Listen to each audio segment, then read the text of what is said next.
Before America existed, before roads, before towns, and long before anyone argued about elections, taxes, or whose turn it was to speak in a meeting, the Earth itself was still figuring out what kind of planet it wanted to be.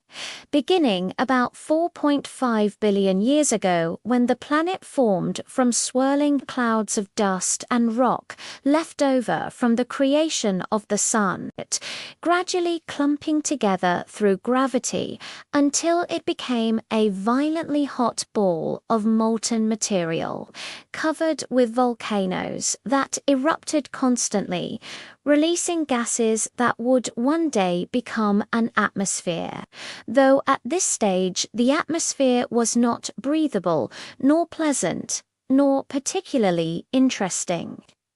Consisting mostly of toxic fumes and heat so fierce that nothing resembling life could exist.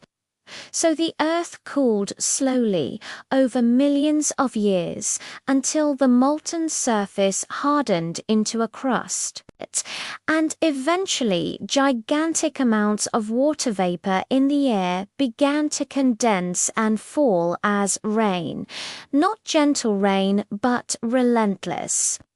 Planet-covering rain for millions of years, forming oceans that would be the birthplace of the earliest and dullest forms of life. And during this time, the continents did not sit still because the surface of the planet cracked into tectonic plates that slid, bumped, and shifted around, sometimes colliding to form mountain ranges and sometimes drifting apart to create oceans. A process that continues to this day and that no human committee has ever been able to vote on. And while these plates moved, the atmosphere changed gradually, with chemical reactions occurring due to lightning strikes, ultraviolet radiation, and volcanic gases. Until the first primitive life emerged in the oceans, microscopic organisms so simple that their greatest achievement was copying themselves in a slow, steady process called cell division, and they did this for billions of years without drama, without hobbies, and without the slightest idea that someday complex organisms would evolve that would invent government, paperwork, and national anthems. These early organisms multiplied and diversified, eventually producing cyanobacteria, which performed photosynthesis and released oxygen into the atmosphere, slowly transforming Earth's environment into something capable of sustaining more complex life, though this transformation took hundreds of millions of years and involved no heroic characters. No thrilling speeches, only oxygen slowly accumulating. Eventually, life grew more complex, becoming multicellular, and plants, fungi, and animals began to appear in the oceans. And then, some animals developed backbones, and fish began to explore the shallow waters of the ocean edges, where they gradually evolved, limbs strong enough to push their bodies onto land. And from those early creatures arose amphibians, reptiles, insects, and eventually dinosaurs, huge animals that dominated the earth for millions of years. They stomped around, ate plants, ate each other, and lived entirely unaware that their bones would one day be dug up by paleontologists in places like Montana and South Dakota, becoming museum displays that small children would point at while adults read overly long informational plaques about the Mesozoic era. The existence of dinosaurs still had no direct relevance to America. Because America did not exist, and even the landmass that would one day be called North America was not always in one piece, instead being part of a supercontinent known as Pangaea, which later split apart due to continental drift, pushing land masses around in slow geological motions that no one could feel but that constantly reshaped coastlines over millions of years, slowly forming the Atlantic Ocean and separating Africa, Europe, and North America. The dinosaurs continued living their large, uncomplicated lives until a large asteroid struck Earth around 66 million years ago, causing a catastrophic extinction event that wiped them out and opened ecological niches for smaller mammals, creatures that had previously survived by avoiding being eaten and living in small burrows. With the dinosaurs gone, the mammals diversified, becoming larger and more complex, eventually giving rise to primates, and from those primates came hominids, which eventually became humans, though that would take millions more years and many evolutionary refinements, including the development of opposable thumbs, upright walking, and the cognitive capacity to invent tools, language, and disagreements about politics. Meanwhile, the continents continued drifting toward their current positions, with North America forming mountain ranges such as the Rockies and the Appalachians, shaping rivers and coastlines through slow-moving forces that took millions of years to produce landscapes humans would later name, map, and fight over.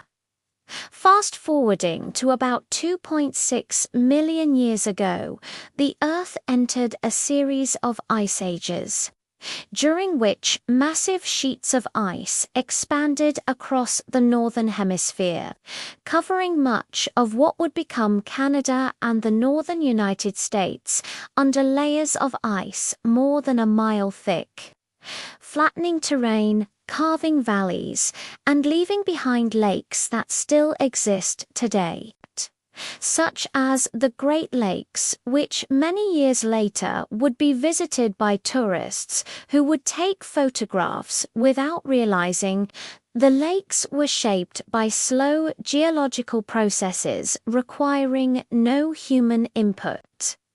During the colder periods of these ice ages, sea levels dropped because so much water was trapped in the glaciers, exposing land between Asia and North America, creating a region known as Beringia, a land bridge that allowed humans, who by this time had evolved in Africa, migrated across Europe and Asia, and developed hunting and tool-making skills to walk into what would become Alaska.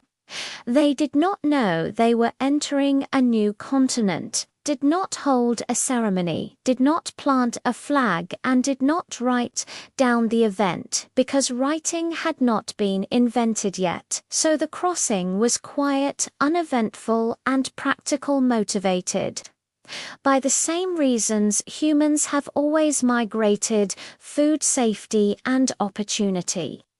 From Alaska, humans spread slowly southward in small groups over thousands of years, following herds of animals and learning how to survive in different climates, gradually populating the North American continent, yet still long before anything resembling a nation, state, or even a recognizable civilization existed. The glaciers retreated, forests expanded, rivers flowed, grasslands grew, and animals large and small inhabited the land, including mammoths, mastodons, saber-toothed cats, and giant ground sloths, all of which eventually became extinct, possibly due to climate changes or, according to some theories, early human hunting. And during all this time, the Earth continued rotating, the continents continued drifting, the climate continued changing, and nothing resembling America existed. No cities, no farms, no highways, no presidents, no political parties, no fireworks on July 4th, on the landscapes shaped by geology, weather, and time. Early humans, ancestors of the indigenous peoples of the Americas, gradually formed more complex societies, learning to hunt smaller game once megafauna disappeared, learning to fish, to build shelters, and to create tools. But even then, the idea of something called America was not only non-existent, but conceptually impossible, because nations, borders, and written language were still thousands of years in the future. North America existed simply as land, forests, rivers, mountains, and sky. A place where humans lived according to the rhythms of seasons, migrations of animals, and availability of resources. Not according to clocks, calendars, or congressional schedules. And thus, before America, before flags, governments, states, arguments, and historical documents, there were only rocks, ice, shifting land, slow evolution, migration, and the endless passage of time, shaping the earth with no urgency, no witnesses, and no sense that billions of years later, people would obsessively debate what it means to be American. Before anyone in Europe even dreamed of crossing the ocean to discover a continent that millions of people already lived on. North America was home to countless indigenous civilizations that developed independently over thousands of years. Beginning when humans migrated across the Bering Land Bridge during the Ice Age and gradually spread southward, adapting to different landscapes with a degree of patience and practicality that modern governments would find shocking. These early peoples were not wandering aimlessly, but slowly building knowledge, forming cultures that matched their environments.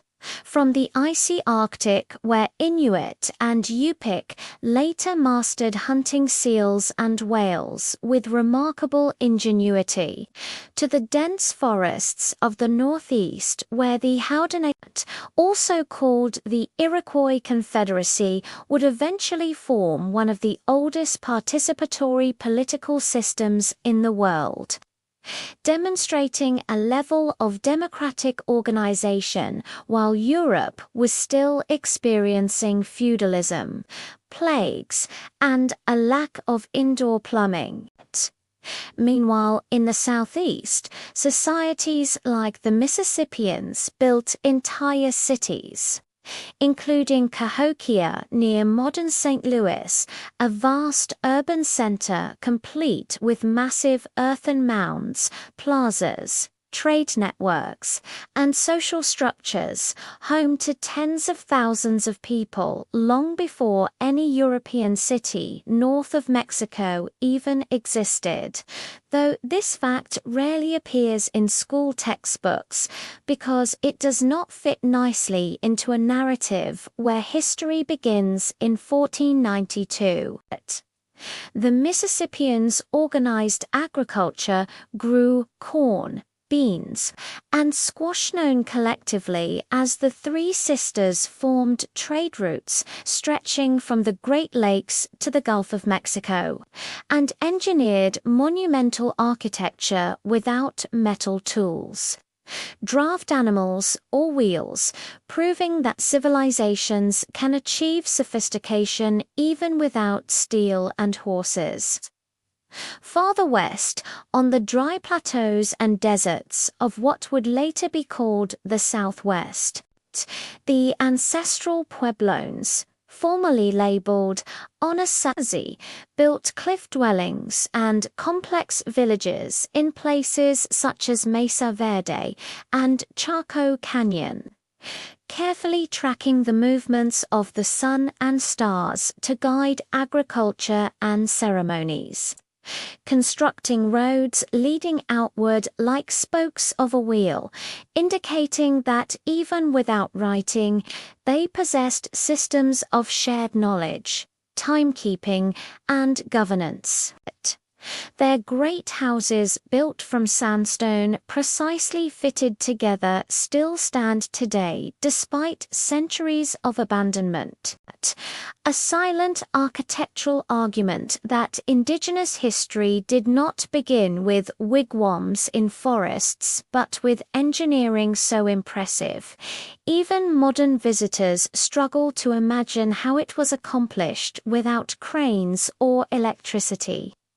To the west, along the Pacific coast, tribes like the Tlingit Haida and Chinook mastered woodworking, carving monumental totem poles, building large plank houses, and navigating waters in giant canoes that could carry dozens of people, while maintaining complex social hierarchies and gift-based economies such as the potlatch, a ceremony where wealth was not flaunted by hoarding possessions but by giving them away, a concept that would cause Wall Street investors to faint from confusion.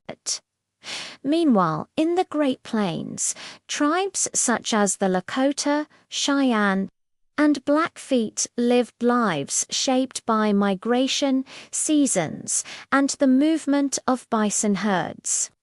Though much of what people associate with plains cultures, such as horses and mounted hunting, actually happened much later after Europeans introduced horses, illustrating that history is not an unchanging photograph, but an evolving process in which cultures adopt new technologies when useful, discard them when not, and maintain traditions where they serve identity and survival. In the forests of the Northeast, the Haudenosaunee Confederacy, composed of the Mohawk, Oneida, Onondaga, Cayuga, and Seneca nations, later joined by the Tuscarora, formed what many scholars regard as one of the world's oldest democratic unions, governed by the Great Law of Peace,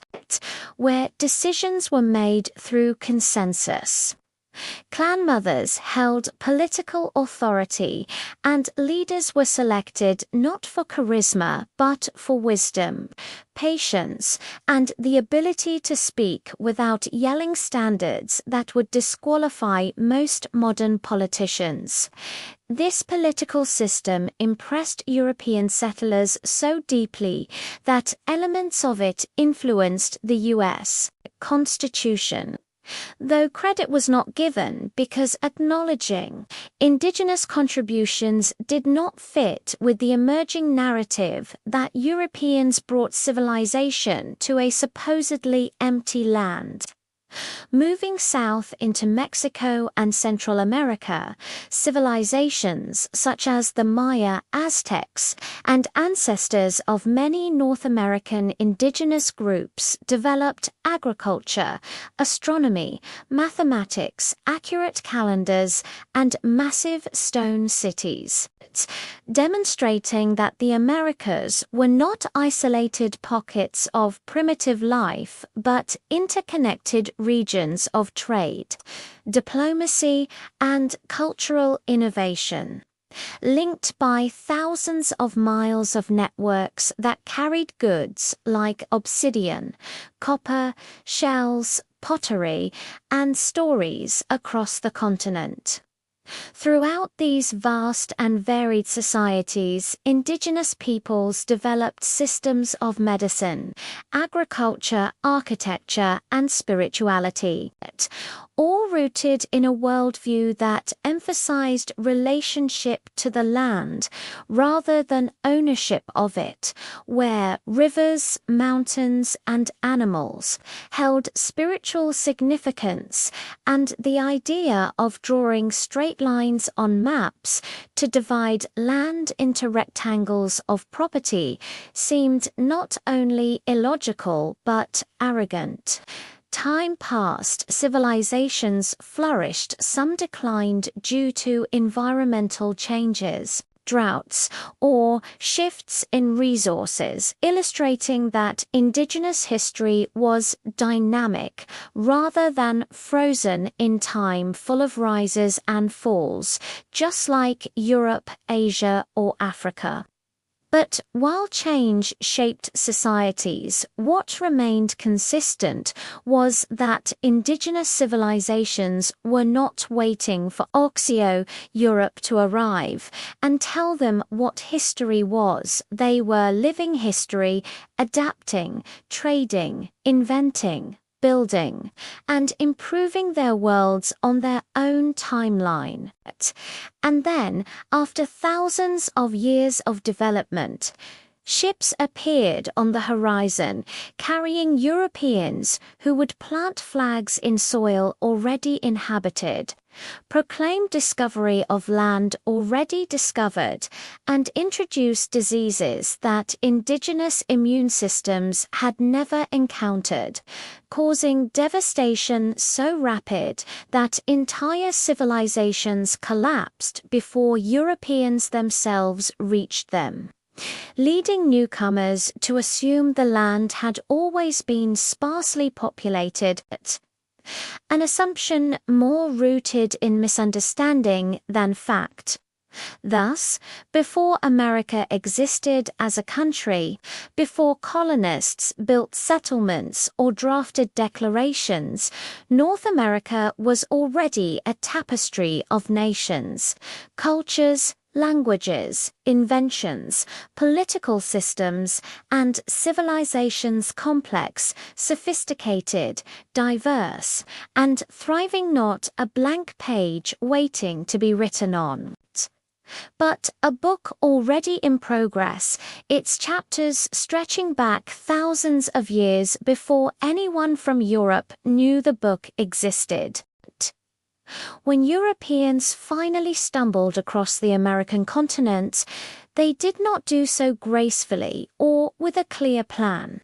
Rather, in 1492, a man named Christopher Columbus sailed westward because he was extremely confident, extremely incorrect about the size of the Earth, and extremely committed to proving that going the wrong direction was actually the right idea, eventually crashing into the Caribbean and becoming the first European to aggressively misunderstand an entire hemisphere, believing he had reached Asia and referring to the indigenous inhabitants as Indians, a name so inaccurate yet so persistent that it would remain in use for centuries.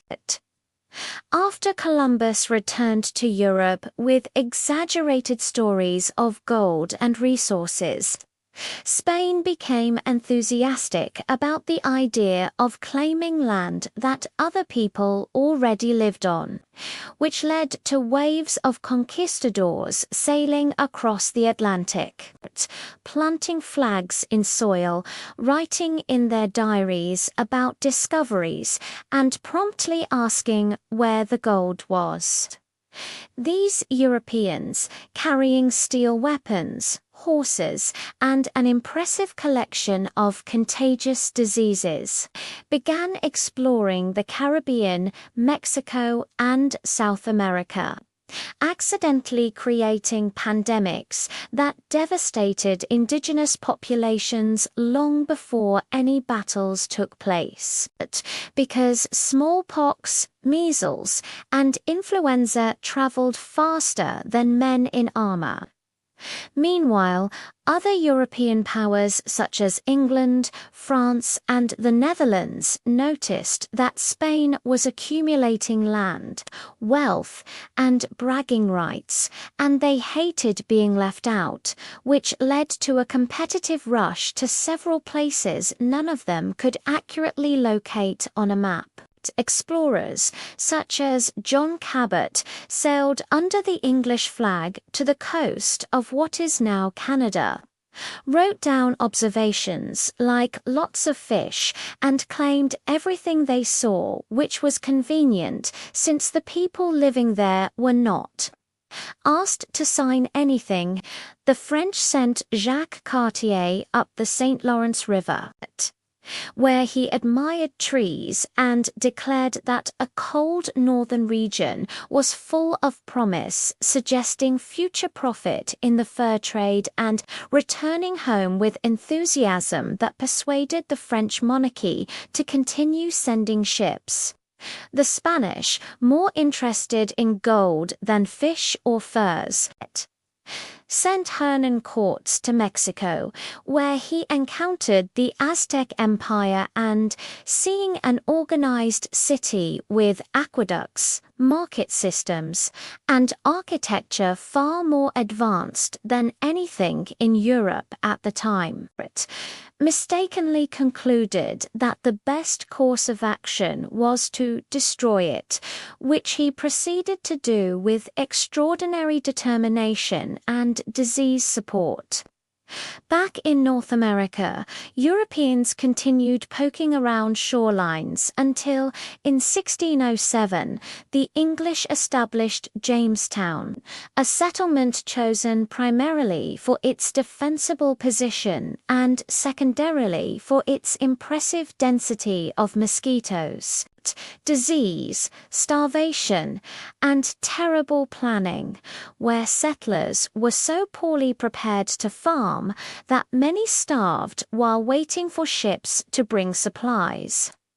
Though they somehow still had enough time to search obsessively for gold that wasn't there. Across the Atlantic, the idea of colonization was sold as a grand opportunity for wealth, adventure, and religious freedom, though the reality involved mud, hunger, and a reliance on indigenous knowledge to survive. Since Powhatan peoples taught the English how to grow corn and what local crops would not kill them, advice that settlers initially ignored and then desperately needed. While Jamestown struggled, the French developed a different approach, forming alliances with indigenous nations to support the fur trade, particularly beaver pelts, which were inexplicably fashionable in Europe and led to an entire economic system based on shaving beavers so people could have stylish hats. The French built trading networks rather than massive settlements, resulting in fewer violent conflicts and more durable relationships, though they also spread diseases unintentionally and altered indigenous economies by increasing reliance on European trade goods. The Dutch, meanwhile, founded New Amsterdam on Manhattan Island, established a fur trading system, and focused heavily on making money, which they enjoyed until the English decided they wanted Manhattan more, sent ships, and offered the Dutch the exciting option of surrender, which they accepted without much enthusiasm. The Pilgrims arrived in 1620 on the Mayflower, aiming for Virginia, but washing up in Massachusetts instead, where they signed the Mayflower Compact and attempted to farm by burying fish with seeds as fertilizer, something they learned from the Wampanoag, who had been farming successfully long before the Pilgrims got seasick and lost. Puritans soon followed and established the Massachusetts Bay colony building towns, and holding community meetings with such thorough devotion to rules and religious conformity that boredom itself became a governing principle, developing towns that held sermons long enough to qualify as endurance events. Meanwhile, in the South, English settlers discovered that tobacco grew well and, more importantly, could be sold for profit in Europe, leading to the large-scale planting of tobacco farms that required enormous labor. When there were not enough English laborers willing to endure brutal working conditions, colonists turned to the transatlantic slave trade, importing enslaved Africans who were forced to cultivate crops and build the economic backbone of future colonies without compensation, recognition, or basic humanity, establishing a system that would shape centuries of social tension and eventual conflict. Throughout the early 1600s and 1700s, colonies expanded, forests were cleared, towns grew, and European settlers continued to write endlessly about everything they saw: wildlife, river, indigenous customs, weatherand. To claim land on maps faster than they could physically occupy it. The French controlled large interior territories, the Spanish held much of the south and southwest, and the English colonies multiplied along the Atlantic coast, each developing distinct cultures influenced by geography, economics, and religion. New England focused on community and trade, the middle colonies on commerce and tolerance, and the southern colonies on agriculture supported by enslaved labor. Europeans introduced metal tools, livestock, ironworking, and written legal codes. But they also brought land seizures, resource extraction, and an inability to comprehend that land could be shared rather than owned. As populations grew, competition increased among European powers, especially between the English and French, whose overlapping territorial claims eventually escalated into the French and Indian War. 1754 to 1763, a conflict in which the French fought to keep territory. Indigenous nations fought to keep land and autonomy, and the English fought largely because the French were in the way. Although England ultimately won, the victory left them deeply in debt and determined to make the American colonists pay taxes to fix that problem, which would eventually lead the colonists, who had gotten used to relative independence and disliked taxes, to push back in increasingly dramatic ways. Thus, the arrival of Europeans in the Americas began not as a heroic discovery, but as a long series of misunderstandings, disease, outbreaks, economic ambitions, territorial claims, and paperwork setting in motion centuries of conflict, cultural change, and political arguments that would eventually lead to something called the United States. A nation born not from a single moment but from 1,000 small decisions, miscalculations, and disagreements by people who never imagined their actions would lead to another country writing very long paragraphs about them. In the 17th and early 18th centuries, the American colonies perfected the fine art of being mildly productive and overwhelmingly uneventful, a period defined by endless farming, repetitive town meetings, and long discussions. About fence boundaries that could make even the most patient historian consider another career. Settlers woke up before dawn, trudged into fields planted corn, and repeated this routine until they eventually collapsed into bed, but only to rise and do the same the next day, all while wearing wool clothing that itched more than their existential dread. These colonies scattered along the eastern seaboard like a trail of underfunded startup ideas were divided into regions that pretended to have personality differences. New England, where people worked, prayed, and had meetings. The middle colonies, where people farmed, traded, and had meetings. And the southern colonies where people farmed more, and held meetings about farming, which were suspiciously similar to other meetings, except with nicer weather. Town records from the era are filled with minutes of discussions, so uneventful that even the writers seemed to fall asleep mid-sentence.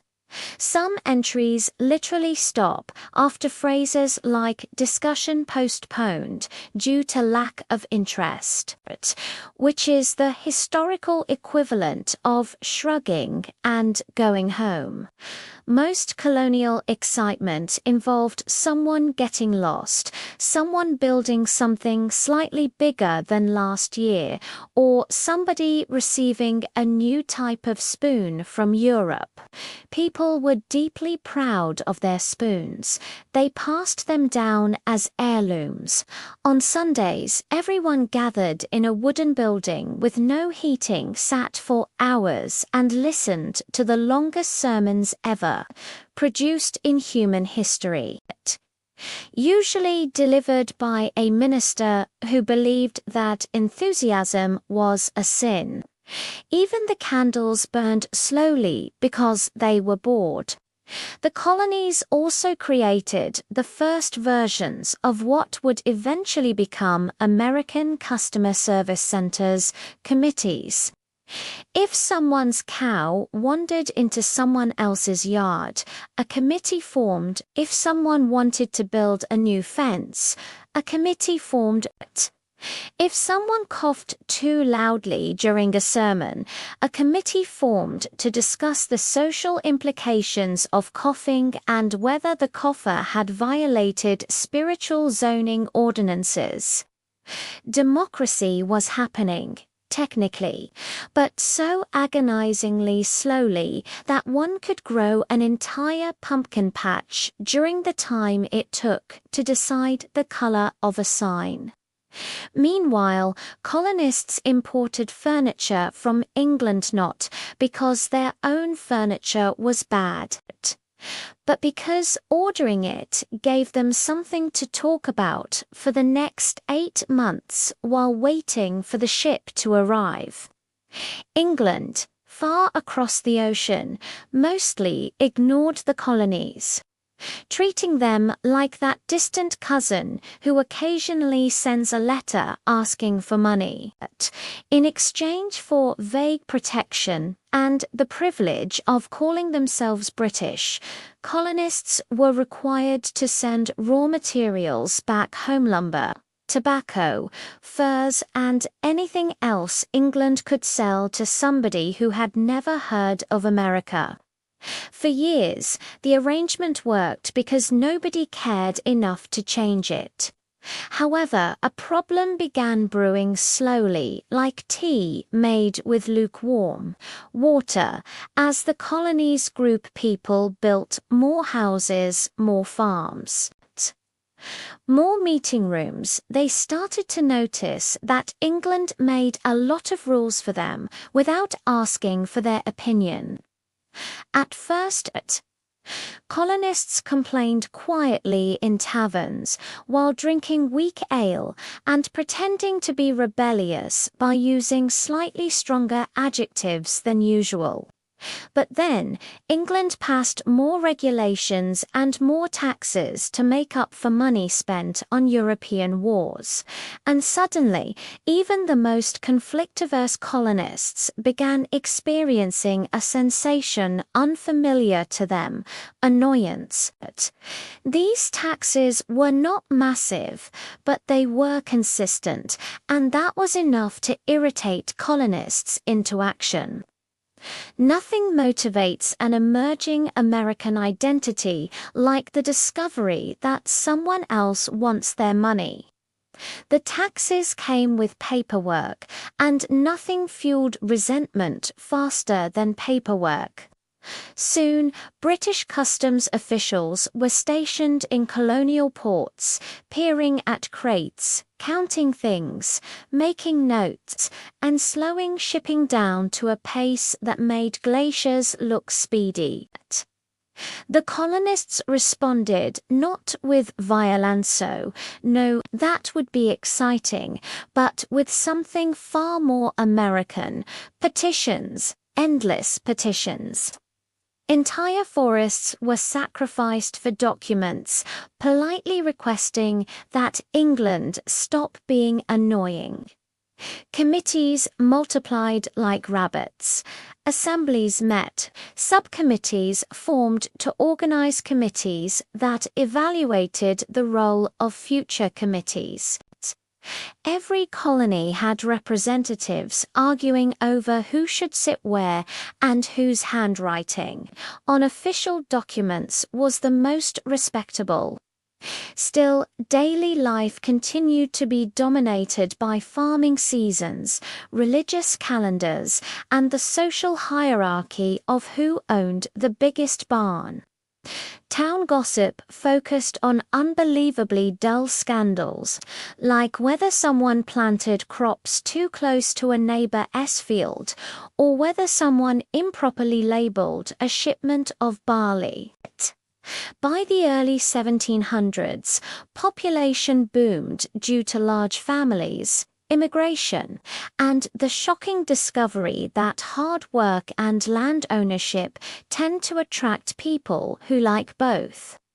Colonial cities, Boston, Philadelphia, and Charleston began to resemble actual towns instead of elaborate campsites. Streets filled with shops, taverns, markets, and horses, mostly horses, and new middle-class trades emerged, including blacksmiths, coopers, silversmiths, and that one guy who claimed he could fix anything but in practice mostly made things worse. Newspapers appeared, though they contained breathtakingly dull headlines like "Local Man Reports Good Harvest" or "Committee Meets." Nothing resolved. Occasionally, a paper would print a joke, but humor was considered dangerous because laughter implied emotional pleasure, and people were deeply suspicious of pleasure. Still, even within all the boredom, something transformational was slowly happening. Colonists were getting used to making decisions for themselves. They elected representatives, drafted local laws, and handled disputes without waiting for a royal official to cross an ocean and weigh in.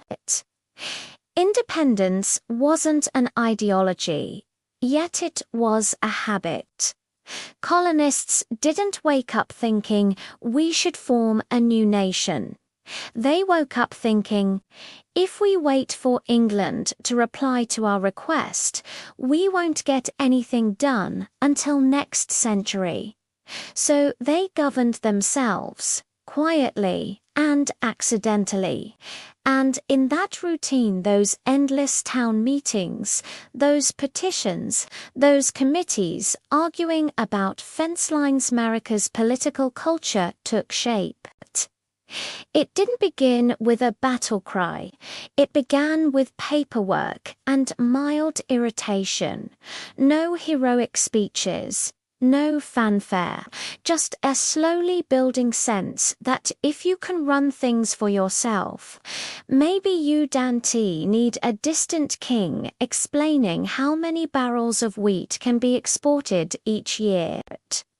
By mid-century, the colonies were prosperous, self-sufficient, and filled with people who believed that their opinions mattered, an incredibly dangerous combination for an empire that assumed everyone would remain obedient forever. The boredom of daily colonial life, the repetition of meetings, the grinding routine of self-government created something radical without anyone noticing: confidence. Eventually, that confidence would meet frustration.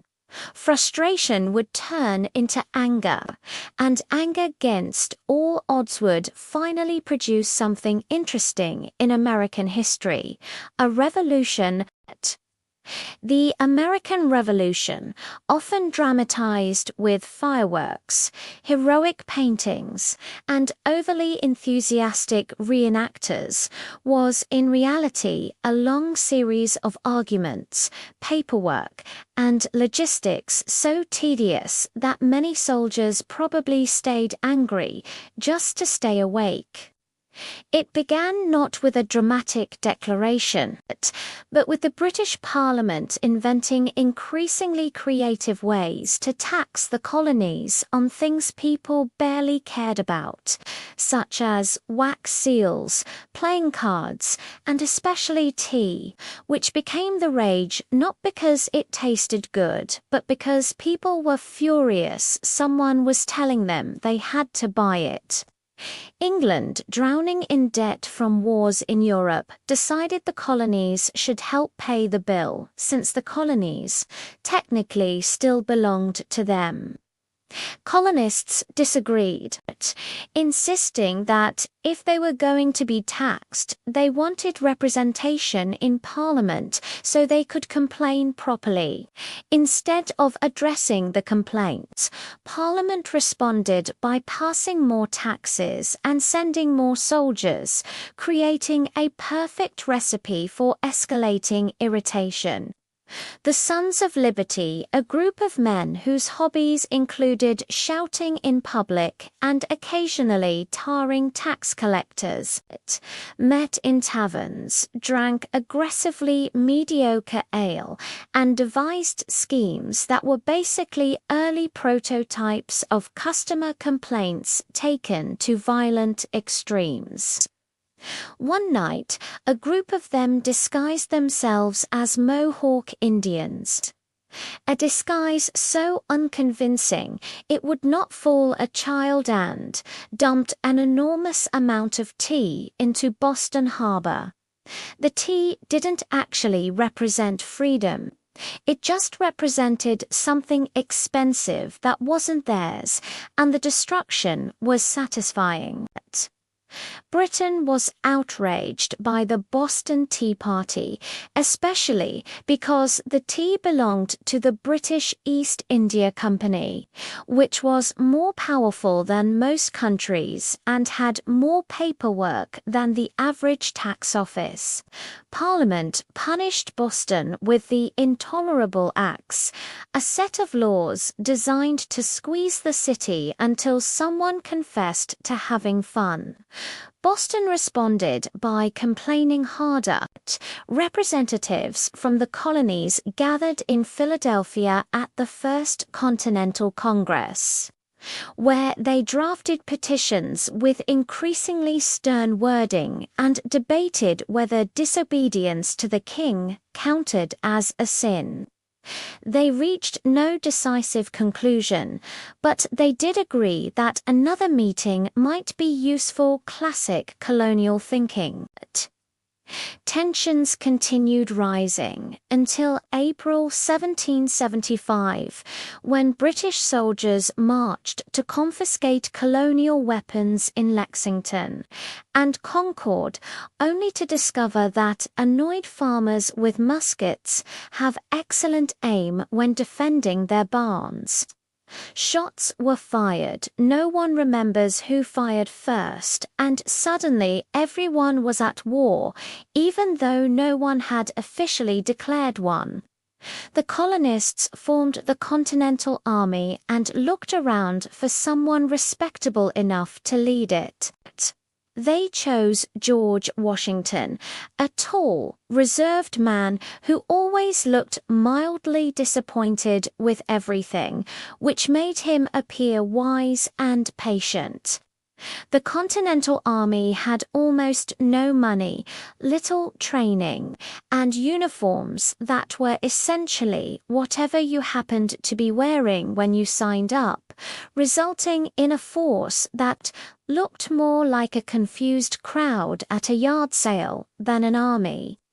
By contrast, the British Army looked magnificent, with bright red coats, crisp uniforms, and disciplined marching very impressive until you're retrying to hide in a forest dressed like a walking stop sign. The first year of the war involved a lot of waiting, discussing, writing letters, and building fortifications no one would ever use. Meanwhile, in Philadelphia, Congress finally decided to declare independence, but not before forming 17 committees, debating commas in sentences, and making sure that all delegates felt emotionally validated. Thomas Jefferson wrote the Declaration of Independence grudgingly, because he really wanted to keep working on architectural plans for his house, Monticello, but was forced to pause his designing to invent a country. Jefferson wrote quickly, eloquently listing all the reasons the colonies were mad at the king, including taxes, soldiers, and repeated injuries. A phrase that sounded poetic enough to include, even though no one could remember specifically what half of those injuries were. Congress edited the document aggressively, removing Jefferson's personal rants and making sure the final version contained precisely the right amount of dramatic flair. On July 4, 1776, the Declaration was approved, read aloud, and celebrated, although most colonists did not hear about it for weeks, because information traveled at the blistering speed of a horse trotting through mud. The war, unfortunately, did not end when people signed a piece of paper.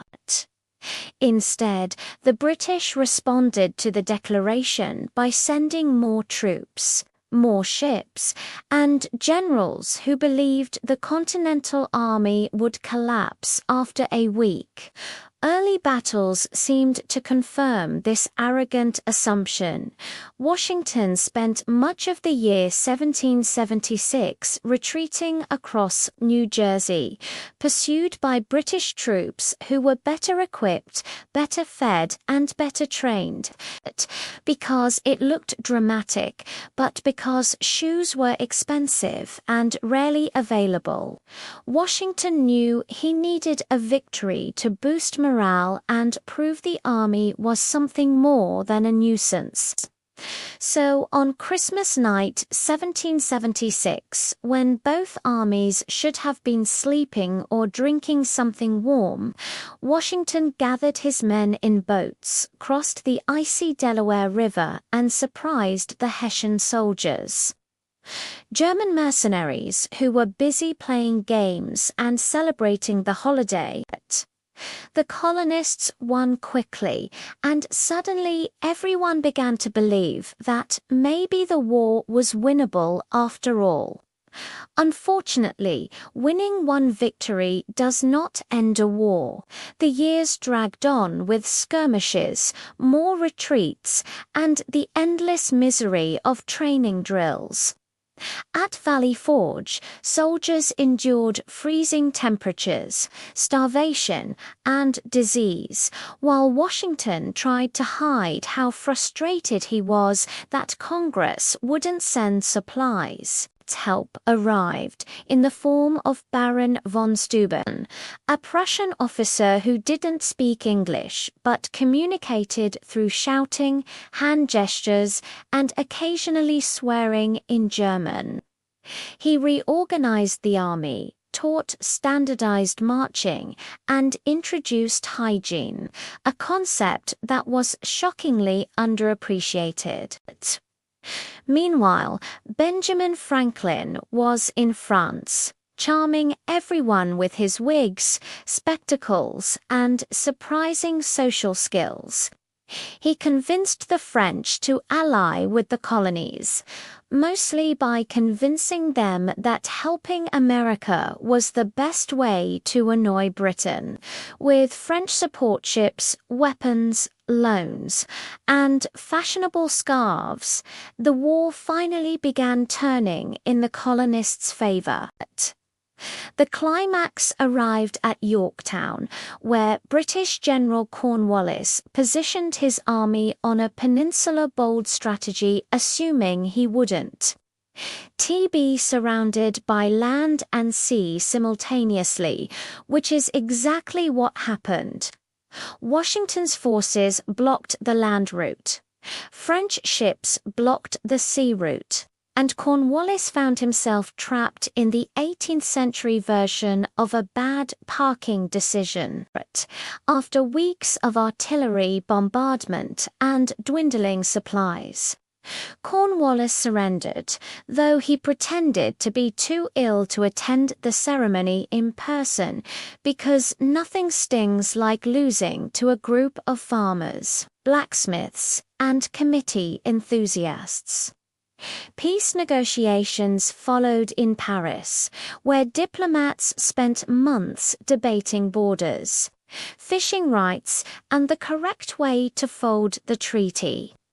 Finally, in 1783, the Treaty of Paris officially recognized the United States as a free nation, and thus after 8 years of battles, delays, arguments, freezing to death, sweating to death, endless letters, and more committee meetings than any reasonable revolution requires, America had achieved independence not because of glory or destiny, but because a stubborn group of colonists refused to fill out one more sheet of British tax paperwork.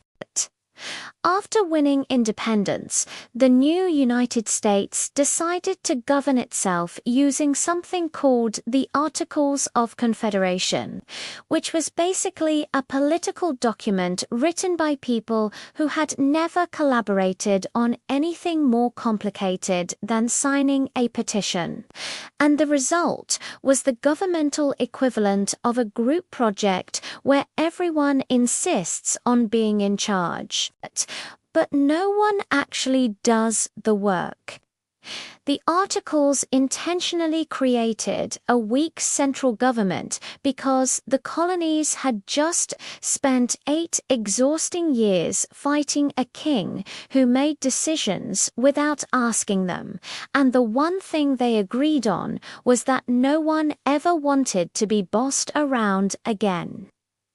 Under the Articles, Congress could declare war and sign treaties, but it couldn't tax, regulate commerce, or force states to obey anything, which meant Congress was like a parent who could ask the kids nicely to clean their rooms, but had no authority to ground them when they refused. When the war ended, everyone assumed things would automatically improve. Because why wouldn't they? Independence had been achieved, freedom was flowing, and optimism was everywhere. But then reality arrived, and reality was not impressed. The country had no money because wars are expensive, and no one had thought to create a national tax system to pay for anything. Instead, Congress asked the states for funds through something called requisitions, which meant sending polite letters requesting money the states did not have and would not send. States ignored these letters with the same enthusiasm modern people use to ignore spam emails, because why pay national expenses when you could spend the money on your own projects? Meanwhile, foreign countries including Britain mocked the young United States for its inability to organize anything larger than a parade. Britain refused to leave military forts located in American territory, violating the Treaty of Paris, because Britain correctly suspected that no one in the United States had the authority to make them go away. When Congress protested, Britain responded with polite silence, the diplomatic version of a shrug. Spain, sensing weakness, closed the Mississippi River to American navigation, which enraged farmers west of the Appalachian Mountains who relied on the river to ship products to market.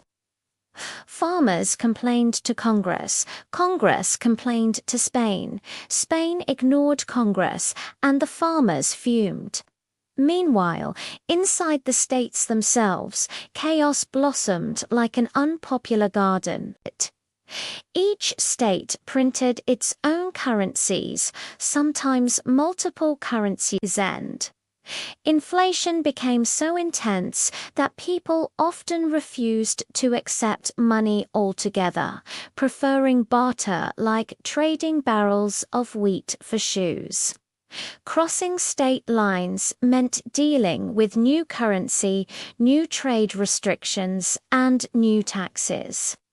Because states taxed one another like competitive siblings charging admission to use the family bathroom.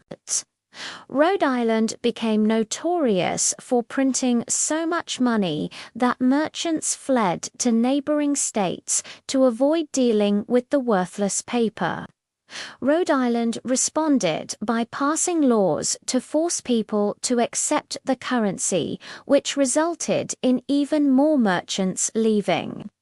Congress observed all this chaos from Philadelphia and wrote stern letters begging states to behave, letters that were placed in drawers and probably used later as coasters. With no real power, Congress could not pay soldiers their promised wages. Angry war veterans, complaining that they had risked their lives for a government that couldn't even buy them shoes. George Washington sat at Mount Vernon, reading these reports and sighing, slowly realizing that everything he had fought for might collapse under the weight of administrative incompetence. Then came Shays' Rebellion, a dramatic-sounding event that began not with drums and muskets, but with unpaid farmers in Massachusetts losing their land due to debt. The state government, needing money, demanded taxes in hard currency rather than paper notes. Farmers who did not possess hard currency responded by blocking courts to prevent foreclosures. Daniel Shays, a former Continental Army captain, emerged as a leader, not because he wanted to overthrow the government, but because he wanted the government to stop taking farms away from veterans. The rebellion terrified wealthy politicians across all states, who suddenly realized that without a strong central government, mobs of frustrated citizens could easily rise up against local governments, creditors, and anyone else they disliked. Massachusetts eventually crushed the rebellion using privately funded militias, but the damage to the article's reputation was permanent. The nation saw that its government had no power to protect property, enforce laws, or maintain order. George Washington, who had been peacefully retired, received so many letters begging him to fix the country that he was essentially peer-pressured back into politics by sheer national panic. The final straw came when Congress tried to negotiate commercial treaties with foreign nations, but because states set their own trade rules, foreign diplomats concluded that the United States functioned more like a chaotic collection of 13 tiny countries than a unified nation. Something had to change. In 1787, Congress called for a convention in Philadelphia to revise the Articles of Confederation. Delegates from across the country arrived, sweating in wool clothing during a hot summer, determined to fix the government. Officially, the goal was to amend the Articles. Unofficially, most delegates knew that the Articles were so fundamentally flawed that repairing them would be like trying to patch the Titanic with chewing gum and good intentions. Soon after the convention began, James Madison Small, studious and obsessed with political theory, proposed something radical. Scrap the Articles entirely and create a brand new government, one with checks, balances, and actual authority. The delegates debated endlessly big states against small states, northern states against southern states, idealists against pragmatists. Tempers flared, people stormed out. Benjamin Franklin, acting as the elderly mediator, frequently suggested they pray together so no one threw a chair. After months of debate, compromise, and perspiration, because Philadelphia was unimaginably hot and windows stayed shut to keep discussions secret, the delegates produced the U.S. Constitution, a document designed to do everything the Articles could not. It created a stronger central government with the power to tax, regulate commerce, raise armies, and enforce federal, shockingly basic functions that had previously been unattainable dreams. The Constitution also created 3 branches of government: the legislative branch to make laws, the executive branch to enforce them, and the judicial branch to interpret them. These were revolutionary ideas, yet the most radical part was that power would come not from a king, but from we, the people. A phrase carefully crafted to be inspiring, even though the people at the time meant white male. Landowners, which was everyone the delegates cared about.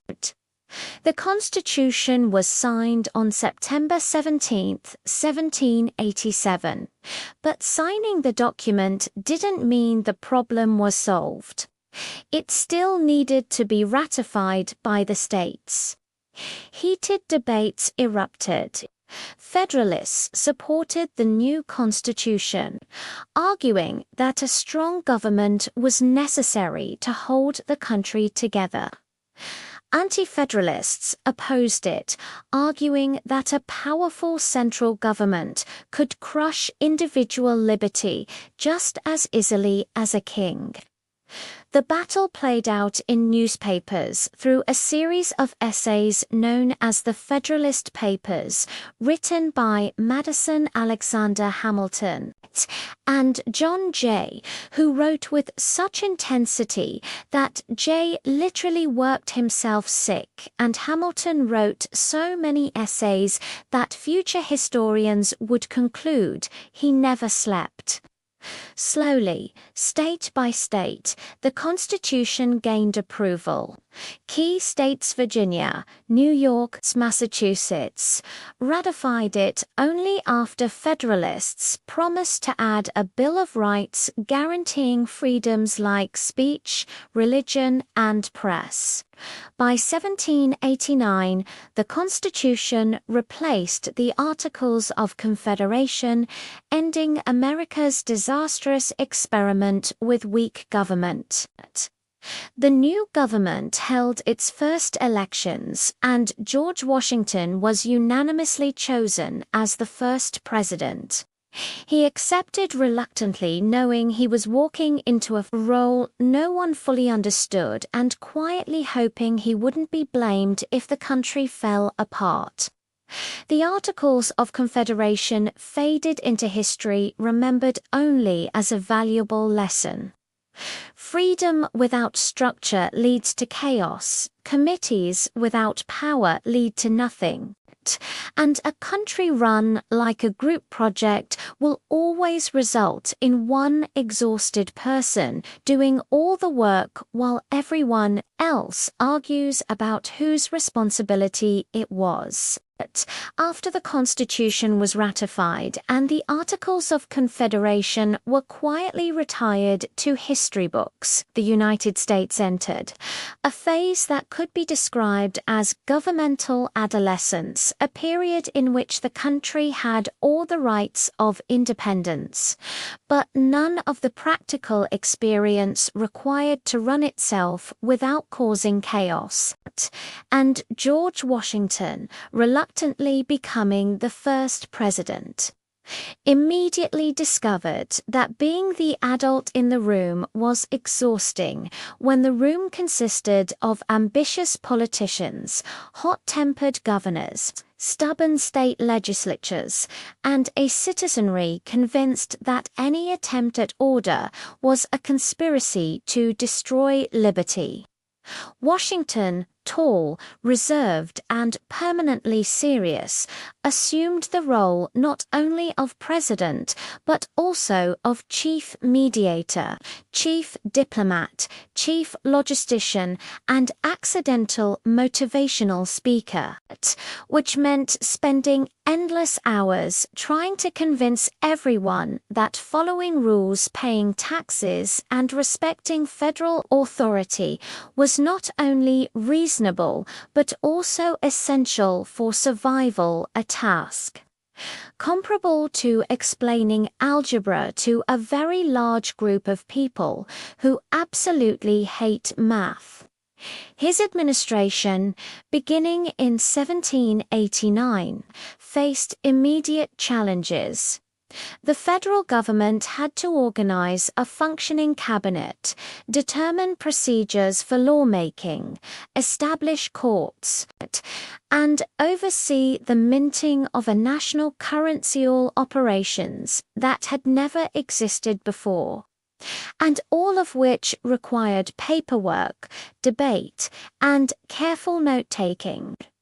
Washington appointed John Adams as Vice President, Alexander Hamilton as Secretary of Treasury, Thomas Jefferson as Secretary of State, and Henry Knox as Secretary of War, forming a cabinet whose members could not stop arguing about everything from fiscal policy to the correct way to hang curtains in official residences.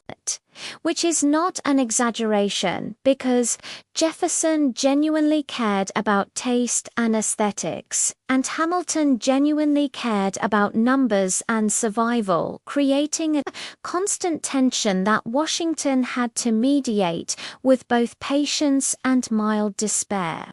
Hamilton immediately proposed a financial plan to stabilize the young nation, which involved the federal government assuming state debts from the Revolutionary War, creating a national bank, and issuing bonds to establish creditor concept so novel that it sounded like magic to most citizens, and so controversial that it caused endless debates in Congress newspapers and taverns, because people love arguing about money even when they have none. Meanwhile, the new government had to establish a revenue system, and the simplest way to do so was through taxes.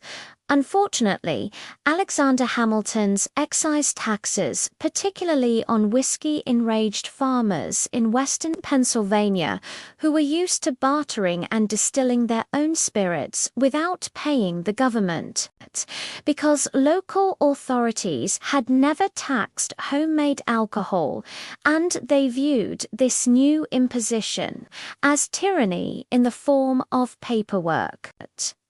The resulting Whiskey Rebellion of 1794 tested the federal government's authority, as armed farmers protested the tax by refusing to pay, threatening officials, and publicly denouncing Hamilton's calculations, which were perfectly reasonable if you ignored the human element.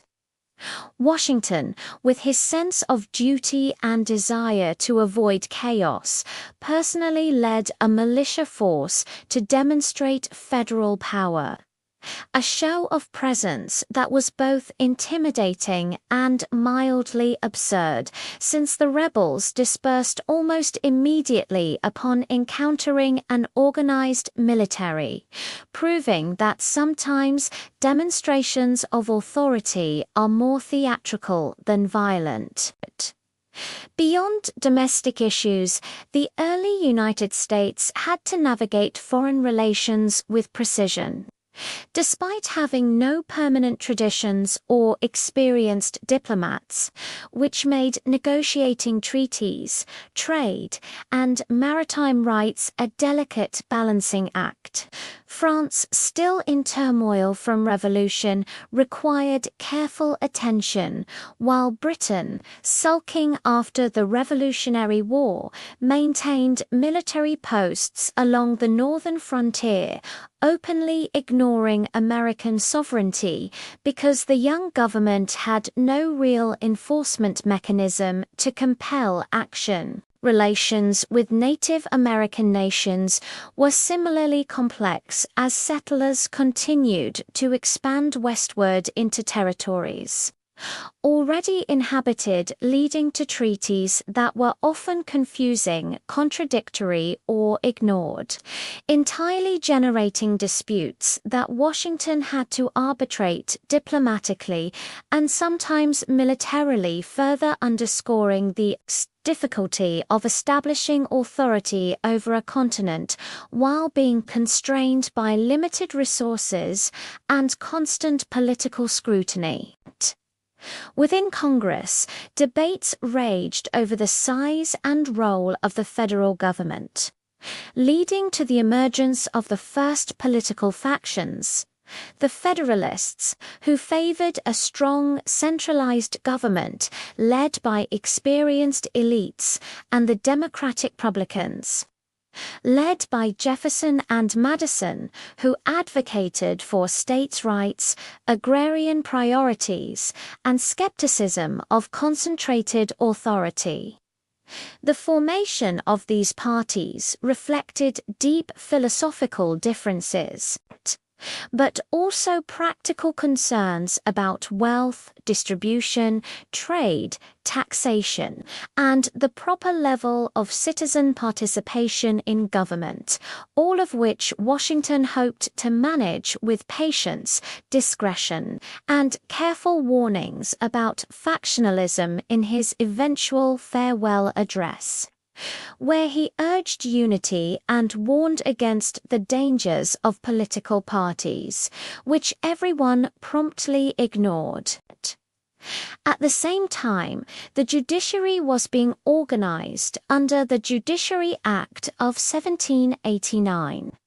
establishing the Supreme Court and lower federal courts, appointing justices, and laying out procedures for cases, none of which the citizens of the new nation understood immediately, but all of which required careful legal documentation, interpretation, and the slow creation of precedent that would eventually stabilize the system. The capital was temporarily located in New York City, with plans to move to Philadelphia, while the permanent capital was under construction along the Potomac River, a project involving surveying, construction, and bureaucratic coordination that took years longer than expected. Because building a city from scratch is far more complicated than merely planting a flag and drawing boundaries on a map. On the cultural front, Americans had to reconcile revolutionary ideals with practical realities, such as establishing post offices, schools, and systems of commerce, while also maintaining personal liberties, freedom of religion, and a sense of national identity that had never existed before. Everything was new, from the minting of coins to the postal system to the creation of the first national census in 1790, which enumerated roughly 4 million people and demonstrated that gathering data about citizens is as tedious and error-prone as everyone feared but necessary to ensure fair representation and planning.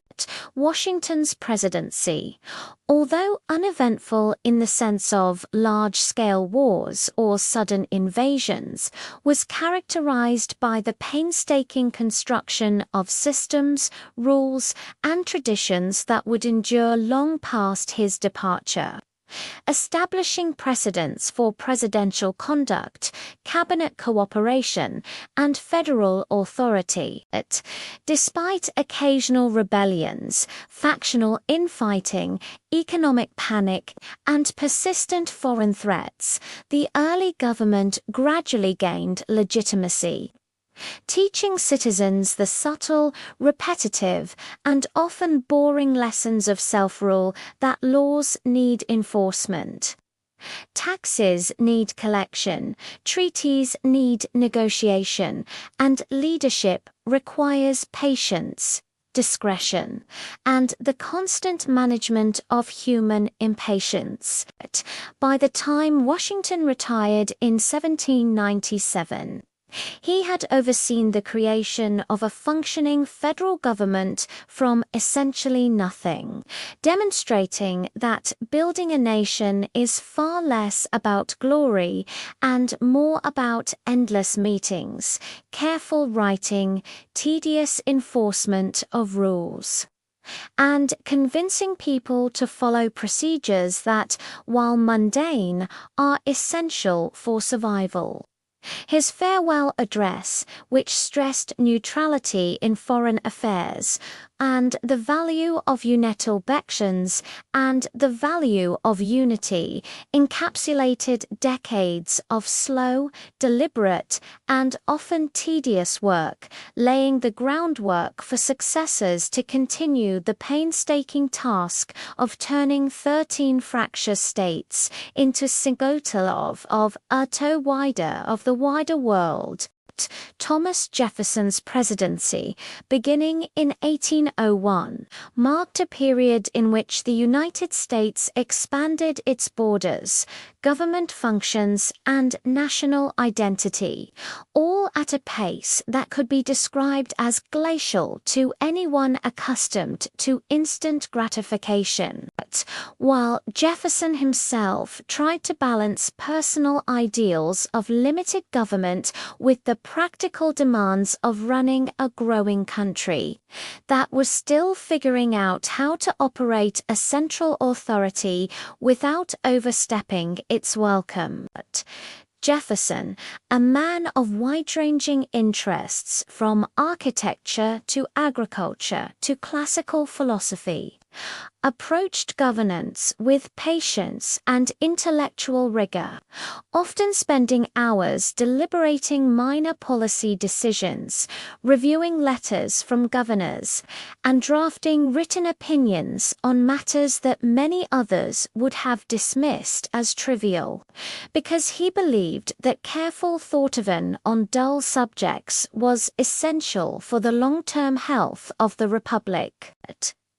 One of the defining achievements of his administration was the Louisiana Purchase in 1803, an acquisition of vast territories west of the Mississippi River from France, which effectively doubled the size of the United States but raised significant constitutional questions. Since Jefferson had previously argued for strict adherence to the Constitution, and no explicit provision allowed the president to purchase land. Nevertheless, the opportunity was too compelling to ignore, offering potential for settlement, trade, agriculture, and future political influence. And Jefferson decided that expansion was worth bending principles slightly, demonstrating the pragmatic flexibility necessary in governance. The Louisiana Purchase involved extensive negotiations, including drafting treaties, securing funding, and confirming legal authority. Processes that required long hours of discussion, letter writing, and consultation with advisors such as James Madison and Albert Gallatin, who meticulously reviewed every clause to ensure the purchase would be legally defensible and administratively feasible. Once acquired, the new territory presented logistical challenges. It was largely unexplored by Europeans, inhabited by numerous indigenous nations, and geographically vast, requiring detailed mapping and assessment before meaningful settlement could occur. Jefferson commissioned the Lewis and Clark expedition, led by Meriwether Lewis and William Clark, to survey and document the Louisiana Territory, establish relations with indigenous peoples, and identify routes for commerce and transportation, a task that required meticulous planning, recruitment, provisioning, and training. The expedition itself spanned 2 years, traversing rivers, forests, and plains, documenting flora and fauna, and carefully recording every encounter, trade, and geographic observation, producing journals that would become vital references for future settlers, scholars, and policymakers. Though the general public largely remained unaware of the slow pace and immense effort involved in mapping what would later become multiple states. Westward expansion also required the government to consider how new lands would be incorporated politically, including determining boundaries, establishing territorial governments, negotiating treaties, and resolving conflicts with indigenous nations whose lands were increasingly encroached upon by settlers. These efforts involved long negotiations, occasionally tense standoffs, and the slow establishment of legal frameworks to ensure the orderly addition of new states to the Union. The Louisiana Purchase, while monumental, also had economic consequences. It opened possibilities for agriculture, fur trade, and commerce, but required careful management of infrastructure, supply chains, and navigation, especially along the Mississippi River, which became a critical artery for transporting goods from the interior to ports on the Gulf Coast. Jefferson's administration faced additional foreign policy challenges, including tensions with Britain and France during the Napoleonic Wars, which impacted American trade, led to the imposition of restrictions such as the Embargo Act of 1807, and necessitated delicate negotiation to preserve neutrality while protecting commercial interests, all of which involved laborious correspondence, legal advisories, and administrative oversight to prevent unintended consequences. Domestically, Jefferson sought to reduce the national debt, streamline government operations, and maintain fiscal discipline. Initiatives that required ongoing review of expenditures, careful management of departments, and negotiation with Congress, which sometimes slowed or resisted reforms due to political differences, regional priorities, and individual ambitions. At the same time, Jefferson's vision of a republic grounded in agrarian values guided policy decisions affecting land distribution, infrastructure development, and education, reflecting a belief that citizen farmers would form the backbone of a stable, self-reliant nation, even as urbanization and commerce gradually reshaped the economy and society. The slow, deliberate westward expansion under Jefferson's administration set precedents for land acquisition, territorial governance, indigenous relations, and exploration that would influence decades of national growth, establishing a pattern in which each new region required meticulous administration, careful negotiation, and patient implementation of laws and policies.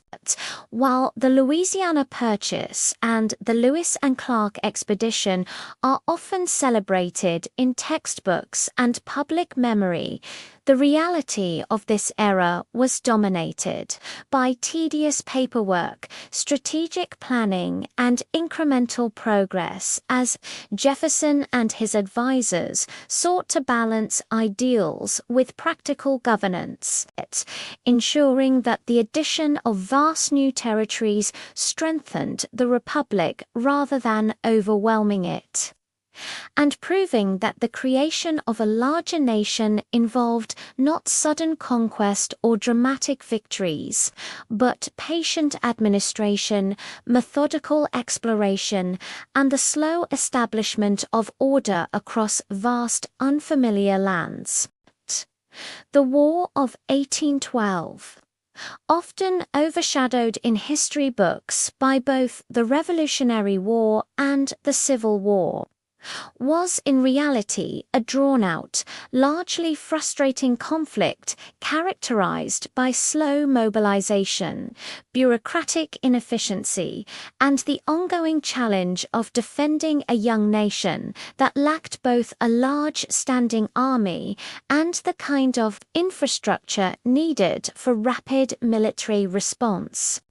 Beginning with British interference in American shipping during the Napoleonic Wars, when British naval forces routinely stopped American ships, confiscated cargo, and forcibly conscripted or impressed sailors into service.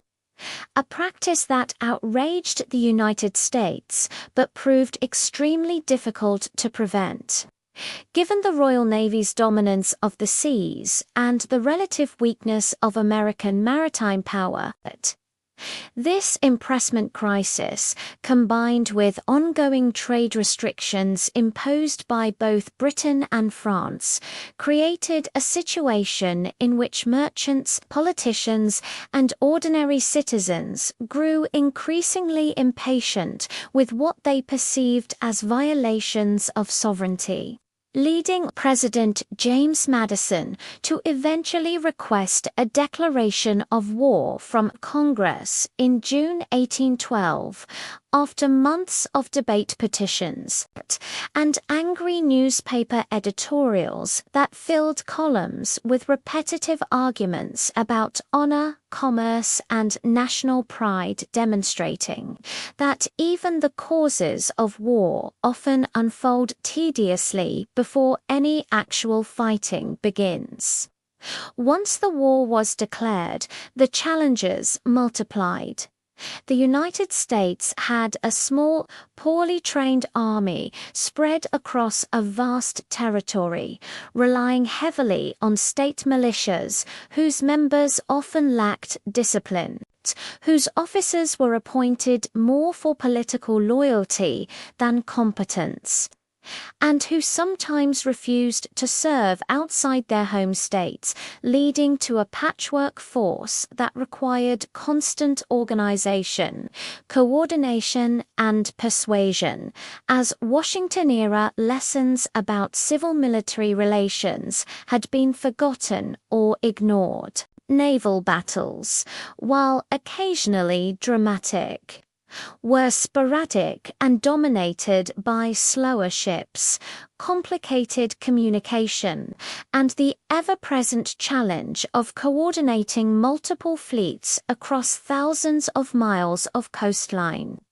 While inland operations often devolved into long marches, supply shortages, and skirmishes that failed to achieve decisive results.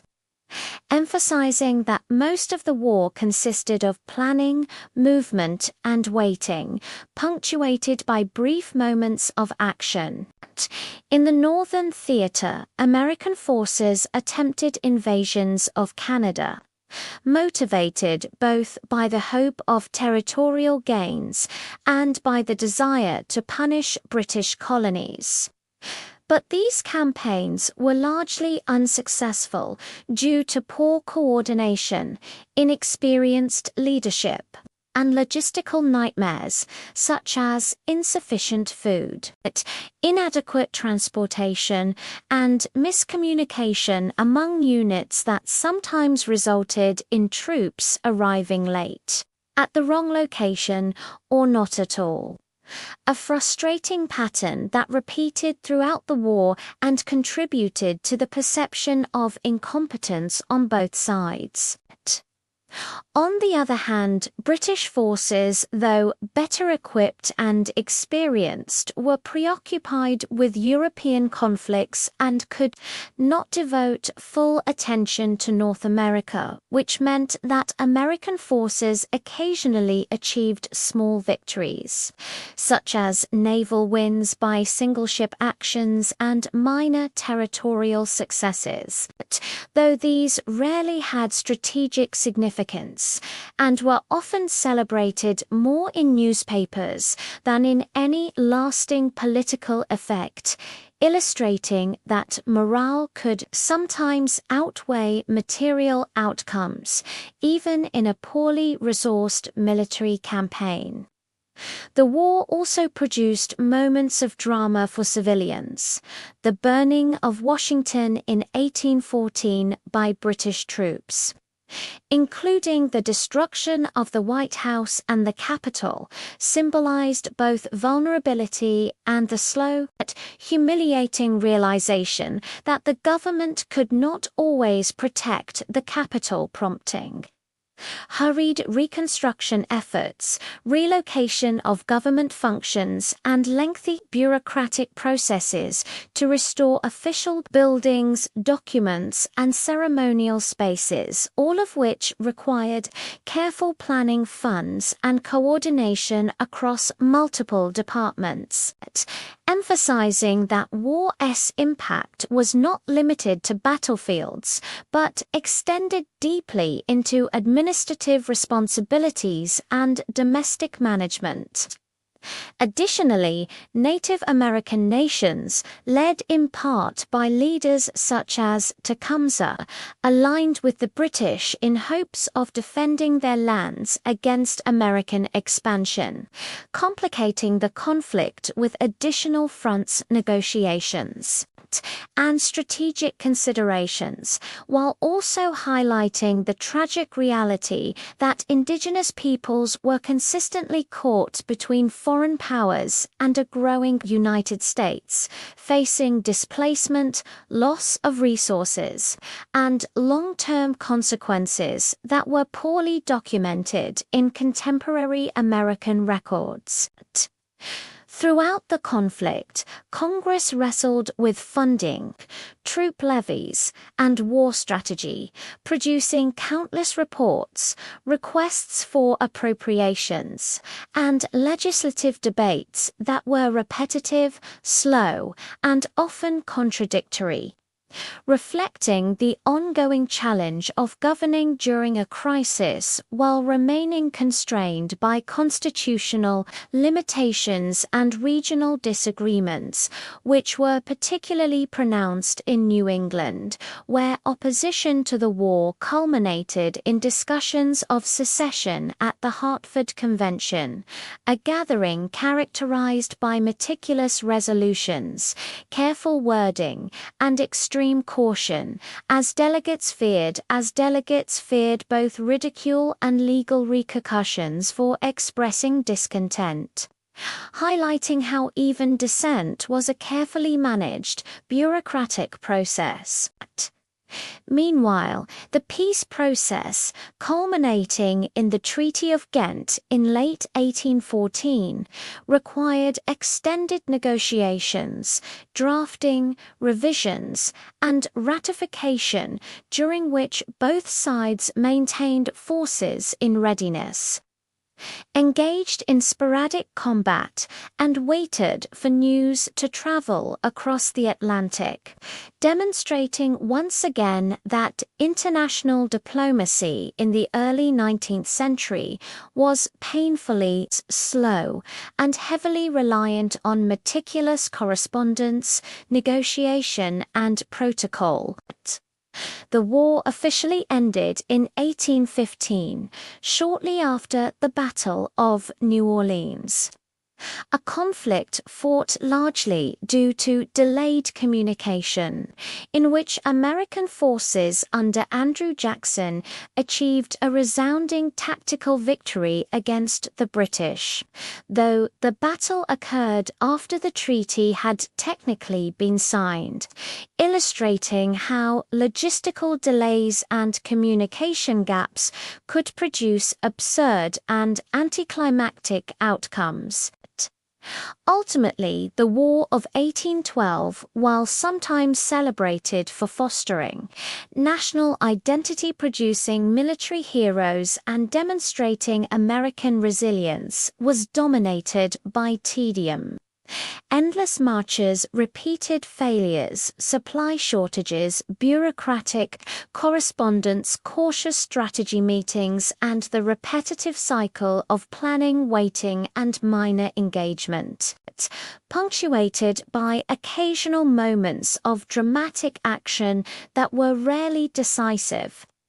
It tested the young United States' ability to manage military, diplomatic, and administrative responsibilities, simultaneously showing that even in the pursuit of national honor, the slow, careful, and often frustrating mechanics of governance, logistics, and coordination determined the course and legacy of conflict far more than battlefield heroics alone. Following the conclusion of the War of 1812, the United States entered a period historians would later label the era of good feelings, a phase characterized by a sense of national pride, tentative political unity, and an almost comically slow bureaucratic pace, in which the country celebrated survival, expansion, and economic growth, while simultaneously struggling with administrative inefficiencies, regional disagreements, and the ongoing challenge of governing a rapidly growing nation. James Monroe, elected president in 1817, presided over this era, bringing a sense of calm, dignity and personal charm to the office, which was useful because it offset the fact that Congress, the judiciary, and the executive branches still often moved at glacial speed, weighed down by long procedural debates, cumbersome communication methods, and the meticulous requirements of documenting virtually every action in ink, parchment, and official ledgers. The national government, still relatively new, faced the dual challenge of asserting authority and maintaining popular support, particularly as the country expanded westward through the acquisition of territories, negotiation of treaties, and settlement of land claims, all of which required careful surveying, administrative oversight, and delicate relations with Native American nations, many of whom were resistant to ceding land, and whose treatment necessitated an ongoing mixture of diplomacy, coercion, and treaty-making. Each step involving lengthy correspondence, legal review, and bureaucratic wrangling that often delayed action for months or even years. Economically, the period witnessed the beginning of industrialization in the north, with textile mills, ironworks, and small manufacturing enterprises slowly appearing along rivers and in towns, while the south remained predominantly agrarian, reliant on cotton, tobacco, and enslaved labor, producing stark regional differences that required Congress to manage disputes over tariffs, internal improvements, and the balance of power between free and slaveholding states, an endeavor that consumed enormous amounts of legislative time and paperwork, as each proposal had to be debated, revised, and carefully recorded to ensure legal compliance.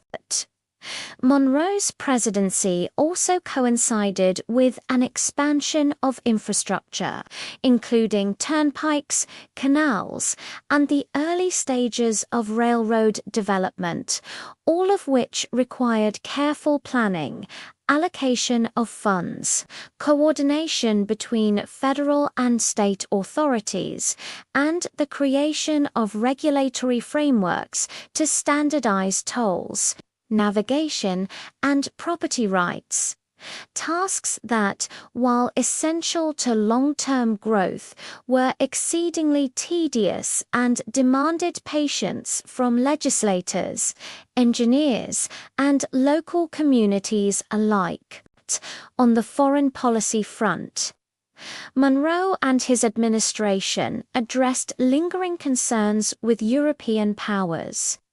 Negotiating treaties that confirmed territorial boundaries, navigational rights, and trade agreements, culminating in the Monroe Doctrine of 1823, which asserted that the Americas were off-limits to future European colonization, a policy that sounded bold in principle, but required extensive explanation, diplomatic letters, and careful monitoring of international developments to be meaningful in practice.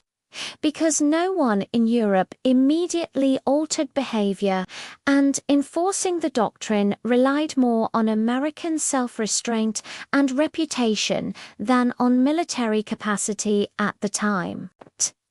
Domestically, the expansion of the United States into the Mississippi Valley, Missouri, and surrounding territories prompted heated debates over the extension of slavery settlement patterns and the admission of new states, a debate that culminated in the Missouri Compromise of 1820, in which Congress, after weeks of negotiation, drafting, and procedural adjustments, established a boundary for slave and free states in an attempt to maintain sectional balance.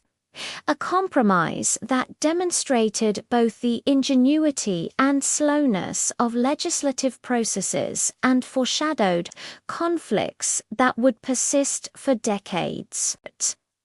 Culturally, the era encouraged national pride through literature, art, and education, with efforts to document American history, produce maps, and standardize curricula, all of which required committees, review boards, and repeated revisions, reflecting a societal commitment to organization and record-keeping that paralleled governmental practices, reinforcing the notion that slow, deliberate work was foundational to national identity.